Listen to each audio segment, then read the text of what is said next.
La Voz de América presenta.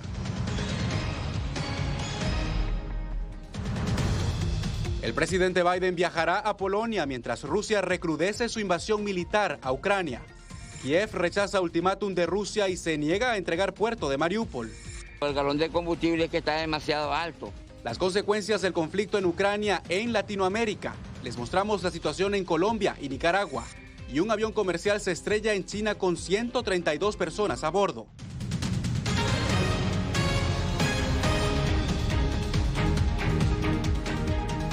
Desde Washington, bienvenidos al Mundo al Día. Les acompaña Jorge Agobián en esta edición. Comenzamos. El presidente Joe Biden se prepara para su viaje diplomático a Europa en medio del conflicto entre Rusia y Ucrania que pareciera no tener fin. Al viaje a Bruselas en Bélgica se añadió ahora un nuevo destino. Para tener más detalles, vamos en vivo con Jacopo Luzzi desde la Casa Blanca. Jacopo, ¿a dónde viajará el presidente? Biden visitará Polonia, miembro de la OTAN, vecino de Ucrania y destino principal de los refugiados. Está previsto que se analice con el presidente polaco Andrzej Duda la crisis humanitaria causada por la guerra. La voluntad aún es de no tener una participación directa de Estados Unidos dentro del conflicto para evitar una tercera guerra mundial. Así lo dijo Jen Psaki, la vocera de la Casa Blanca, quien también dijo que no hay planes de una visita a Ucrania de Biden, a pesar de que los ucranianos lo pidieron esto. Cualquier presidente de Estados Unidos que viaje a una zona de guerra requiere no solo consideraciones de seguridad, sino también una enorme cantidad de recursos en el terreno.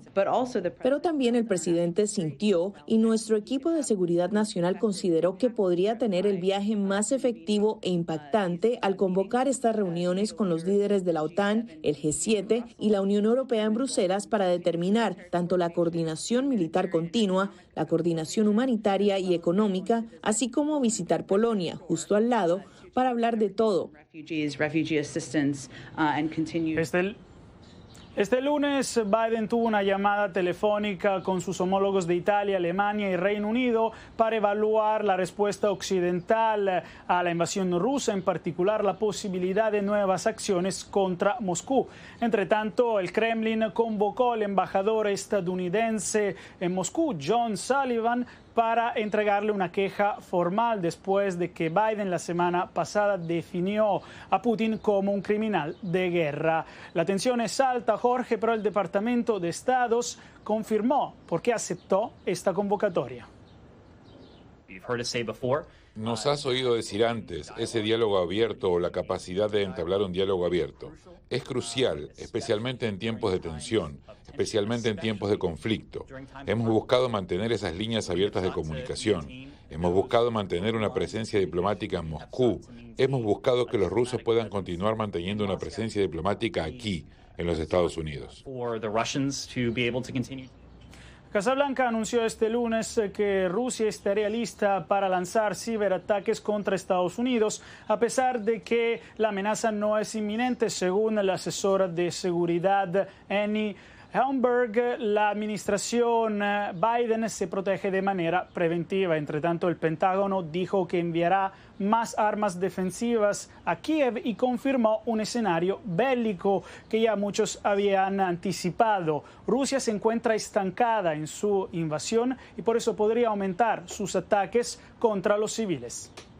Gracias, Jacobo, por el reporte en vivo desde la Casa Blanca. Bien, y al menos 8 personas murieron en un ataque ruso a un centro comercial en Kiev, la capital de Ucrania. El edificio de 10 pisos fue impactado por una poderosa explosión que pulverizó vehículos en su estacionamiento y dejó un cráter de varios metros de ancho. Rusia justificó su arremetida, asegurando que Ucrania utiliza infraestructura civil como escudo para los sistemas de artillería y de defensa.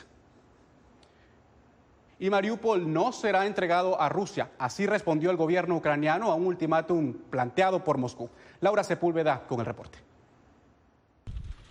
Autoridades ucranianas calificaron los más recientes ataques a Mariupol como actos genocidas y rechazaron el plazo dado por Rusia hasta las 5 de la mañana de este lunes para deponer las armas. El ministro de Defensa de Ucrania insistió en su llamado a otras naciones de que cierren sus espacios aéreos para que los cohetes dejen de caer en parques infantiles. Moscú tiene miedo de nuestro ejército por lo que están luchando contra civiles. Esto es terrorismo de Estado. Por eso hay que detener al Kremlin porque irá más allá, atacará a otros países. Aseguró que la ofensiva de tropas ucranianas que se ha logrado durante 25 días de conflicto ha destruido a cerca de 500 tanques y más de 1.500 vehículos armados rusos. Por lo pronto, quienes pueden siguen abandonando su país, como este adolescente que se despidió de sus padres, pues uno de ellos es inválido y el otro se quedó para cuidarlo.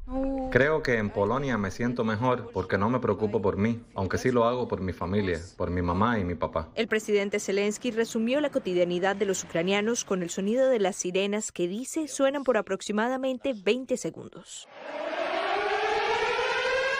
Mientras tanto, el ministro de Defensa ruso responsabilizó de actos violentos a Ucrania y aseguró que sus ataques van dirigidos a estructuras militares no civiles.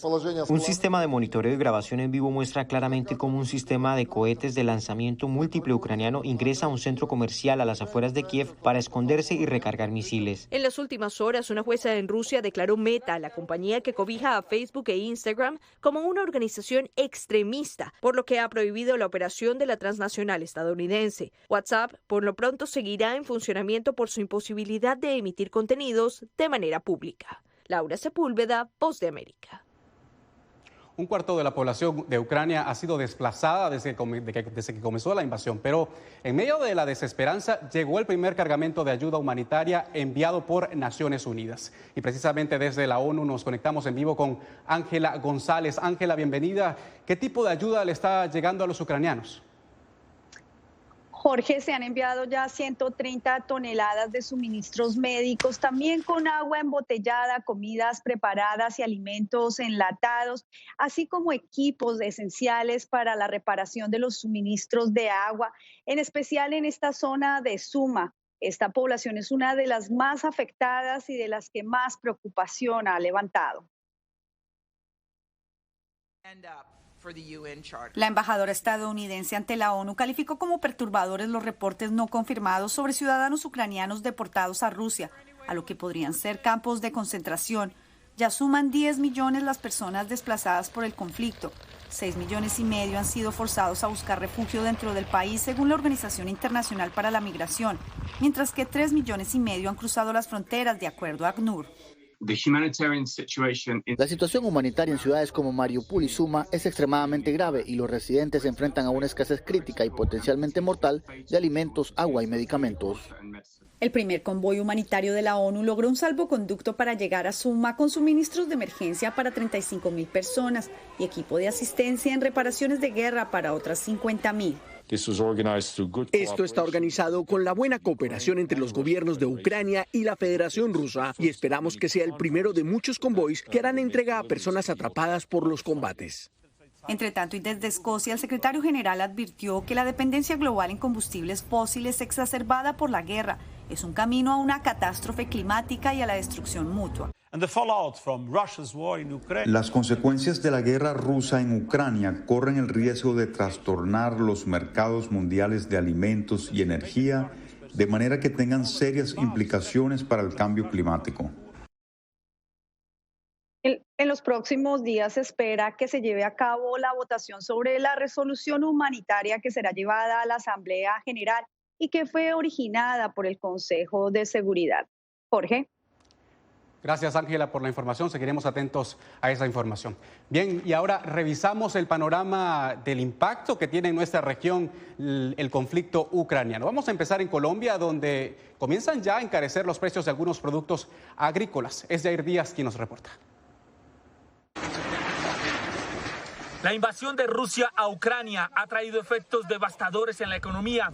América Latina no es la excepción. La llegada a Colombia de insumos agroquímicos provenientes de estos dos países ha disminuido, según el Ministerio de Hacienda. Este tipo de circunstancias pueden llevar a elevar los costos de esos productos y con ello contribuir a un incremento de los precios del sector agropecuario en el mundo entero. La Sociedad de Agricultores de Colombia, SAC, asegura que uno de los fertilizantes más escasos en la actualidad es la urea, que proviene en un 42% desde Rusia y ha elevado los costos de ciertos productos de la canasta familiar. Si las condiciones de hoy se mantienen de aquí a 3-4 meses, evidentemente sufrirán los costos de producción de los agricultores colombianos. Jorge Bedoya, director de la SAC, señala que la coyuntura tiene un tinte de incertidumbre bastante alto, teniendo en cuenta que Colombia elevó su costo de vida en los últimos años. A enero la inflación anual en el país se ubicó en 6,94%, mientras que en los alimentos llegó a 19,94%. Pues habrá más costos para nuestros productores. Eso puede llevar a que se reduzca la utilización de fertilizantes y eso conduce a menores productividades por hectárea o también a menores siembras. Según el Ministerio de Hacienda, los productos que podrían sufrir más escasez son las hortalizas, la papa, el arroz, la caña de azúcar y el maíz. Yair Díaz, Voz de América, Bogotá. Mientras tanto, en Nicaragua también son obvias las consecuencias del conflicto. Donaldo Hernández nos reporta sobre el descontento de los ciudadanos por el aumento del precio del combustible. Llenar el tanque de gasolina es un sacrificio para miles de nicaragüenses, quienes resienten el alza en los precios a raíz de la invasión rusa en Ucrania. Bueno, ahorita voy a poner 20 litros, pues, pero ya siento que no puedo, pues, con la carga de combustible. El costo del galón de combustible es que está demasiado alto. Ya no estamos ganando ni para comer, pues. Los ciudadanos critican al gobierno porque Nicaragua es el único país centroamericano que no ha implementado un subsidio para amortiguar el impacto en el precio de los hidrocarburos. Demasiadamente me ha golpeado la situación. Ahora ya hago una pregunta, ¿qué podemos hacer? Y lo más grave es que no veo una solución a corto plazo. Pues. Nos está afectando porque la gente no tiene dinero. A la ausencia de un subsidio se suma que Nicaragua sigue siendo uno de los países de la región con los combustibles más caros, según explica el economista Michael Marenco. La verdad es que es bastante cuestionable el tema de la ausencia de políticas alrededor de esto. ¿Qué se debería hacer entonces? Pues naturalmente políticas de acompañamiento, sean subsidios o regulación. El gobierno nicaragüense, por su parte, anunció este fin de semana que los precios de los combustibles y del gas licuado permanecerán congelados hasta el 26 de marzo, pero aún no contempla implementar un subsidio. Donaldo Hernández, Voz de América. En breve, el Senado de Estados Unidos arranca el proceso de confirmación de la primera mujer negra que podría convertirse en jueza de la Corte Suprema. Ya venimos con los detalles.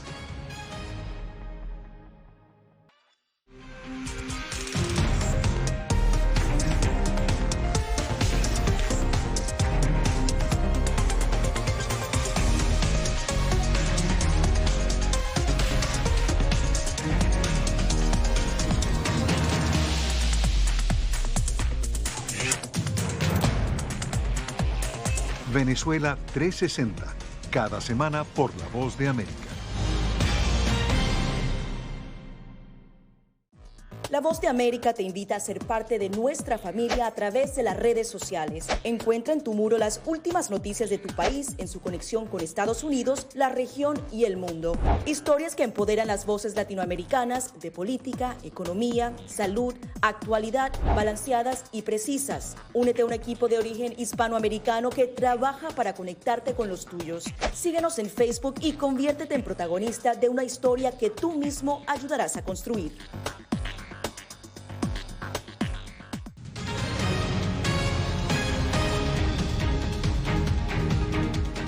Las autoridades chinas se han volcado a la zona rural de difícil acceso donde se estrelló un avión comercial con 132 personas a bordo. José Pernalete nos amplía.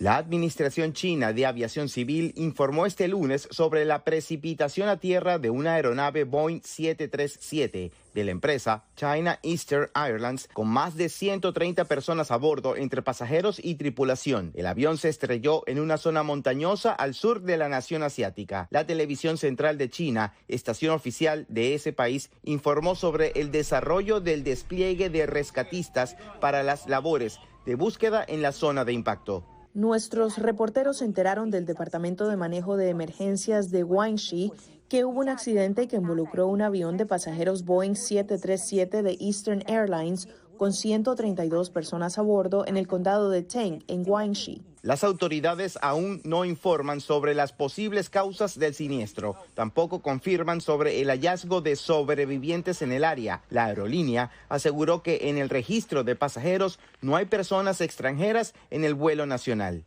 Hasta ahora, un equipo de rescate de 120 vehículos y 622 miembros ha llegado al lugar del accidente.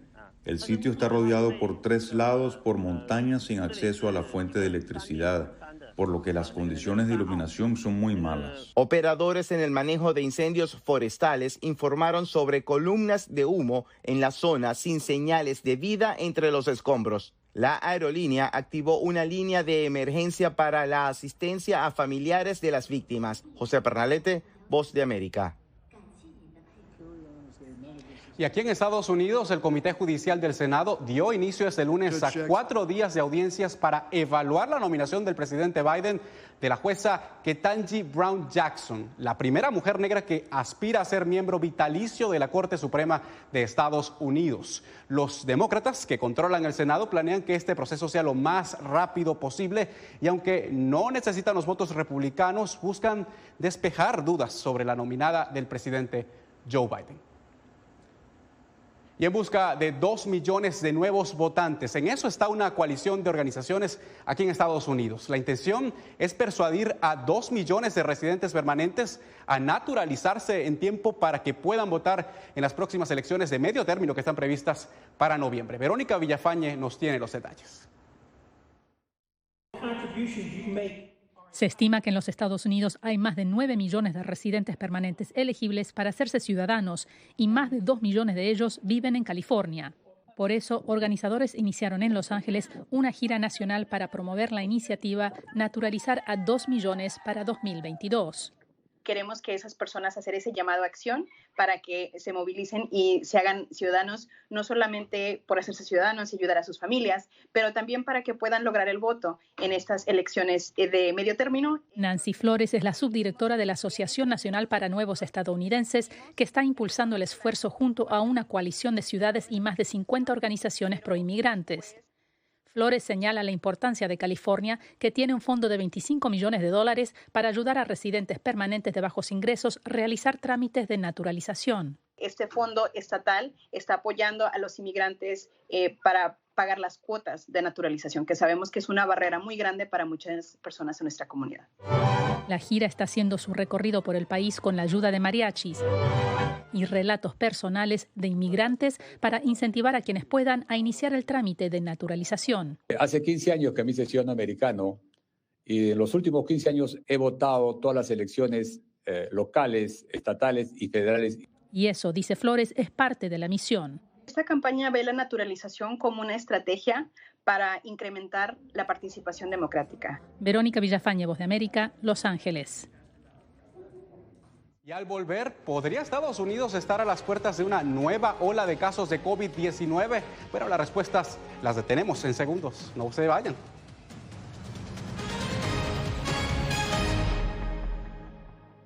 La Voz de América te invita a ser parte de nuestra familia a través de las redes sociales. Encuentra en tu muro las últimas noticias de tu país en su conexión con Estados Unidos, la región y el mundo. Historias que empoderan las voces latinoamericanas de política, economía, salud, actualidad, balanceadas y precisas. Únete a un equipo de origen hispanoamericano que trabaja para conectarte con los tuyos. Síguenos en Facebook y conviértete en protagonista de una historia que tú mismo ayudarás a construir.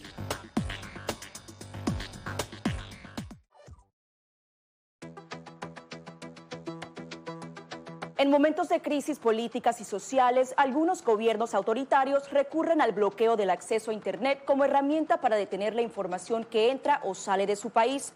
No obstante, existen algunas alternativas que te ayudarán a continuar conectado a la red a pesar de la censura oficial.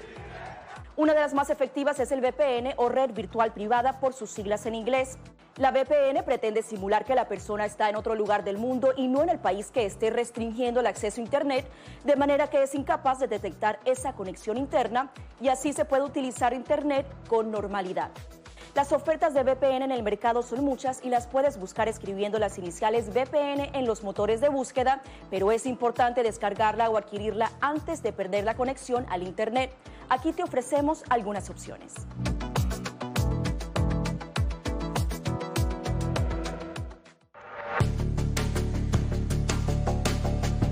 Durante el brote del COVID-19, los estafadores pueden tratar de aprovecharse de personas vulnerables a través de diversos métodos que van cambiando con frecuencia. Es posible que lo contacten por teléfono, correo electrónico, mensajes de texto, correo postal o redes sociales.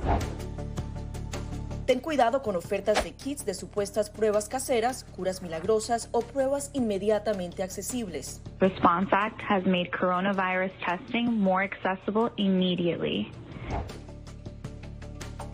Tras un desastre, organizaciones caritativas falsas aparecen afirmando que tienen vínculos con otras reales. Siempre verifica que la organización sea legítima. Alguien que asegura que trabaja en el gobierno puede pedirte tu información personal o intentar cobrarte cuotas falsas para así ingresar tu cheque de estímulo.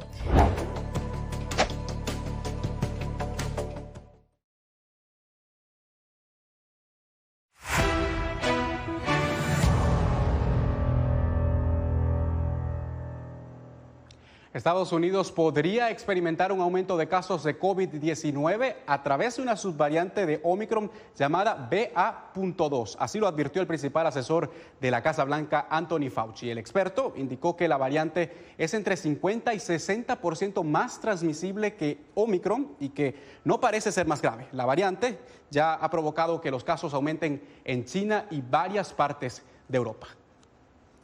Bien, y cambiamos de tema y nos centramos en el Triángulo Norte de Centroamérica, donde la violencia es persistente.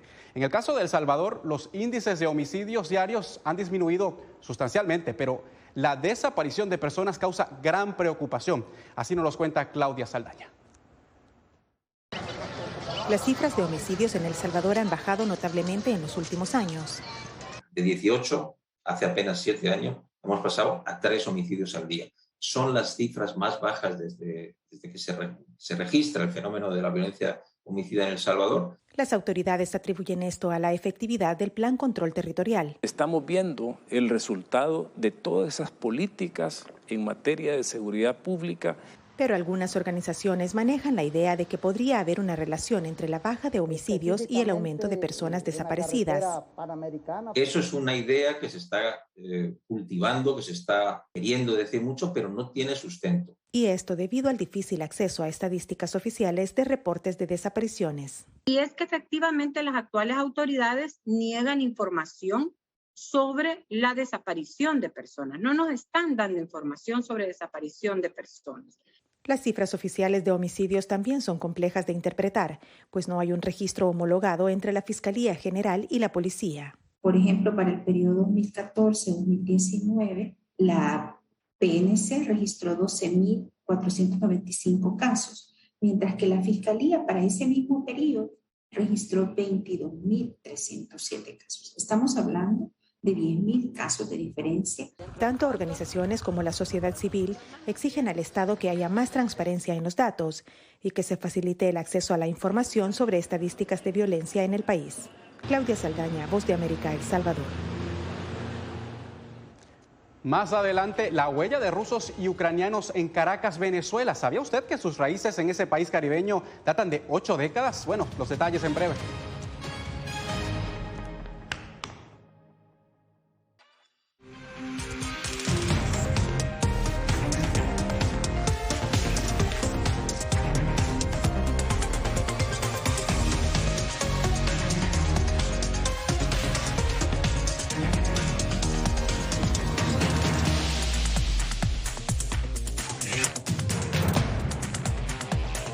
Venezuela 360, cada semana por La Voz de América. La Voz de América te invita a ser parte de nuestra familia a través de las redes sociales. Encuentra en tu muro las últimas noticias de tu país en su conexión con Estados Unidos, la región y el mundo. Historias que empoderan las voces latinoamericanas de política, economía, salud, actualidad, balanceadas y precisas. Únete a un equipo de origen hispanoamericano que trabaja para conectarte con los tuyos. Síguenos en Facebook y conviértete en protagonista de una historia que tú mismo ayudarás a construir.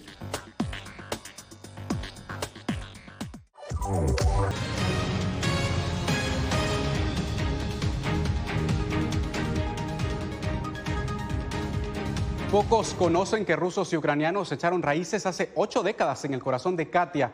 Esa es una zona popular en la capital de Venezuela. Ese es el tema que exploró nuestro corresponsal en Caracas, Álvaro Algarra. Ya quedan muy pocos, pero luego de la Segunda Guerra Mundial, decenas de rusos y ucranianos escaparon del terror del régimen comunista soviético, recorrieron medio mundo y se establecieron en Venezuela. Altavista en Katia fue el lugar de acogida de muchos en Caracas. Unas 300 familias provenientes de Rusia se establecieron entre 1945 y 1960 en la zona.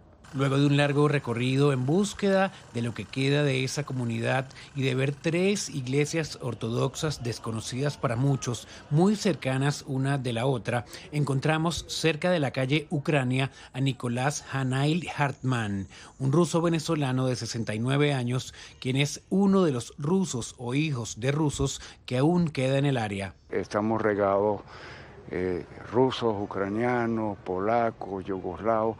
Al ser consultado sobre la guerra que se lleva a cabo en este momento, Nicolás manifestó su rotundo rechazo debido a que todos vienen de las mismas raíces. Estoy ni de un lado ni de otro, estoy en contra de la guerra. Y a mí me parece que esto es algo que no debería haber sucedido, porque son hermanos que están matándose entre sí para nada. De igual forma aprovechó la oportunidad para enviar un mensaje en idioma ruso y en español para que den por concluido el conflicto. No maten a nuestra gente. Estos testimonios son una declaración del arraigo y sentido de pertenencia de estos catienses que resguardan con orgullo el legado de sus familias y de su cultura.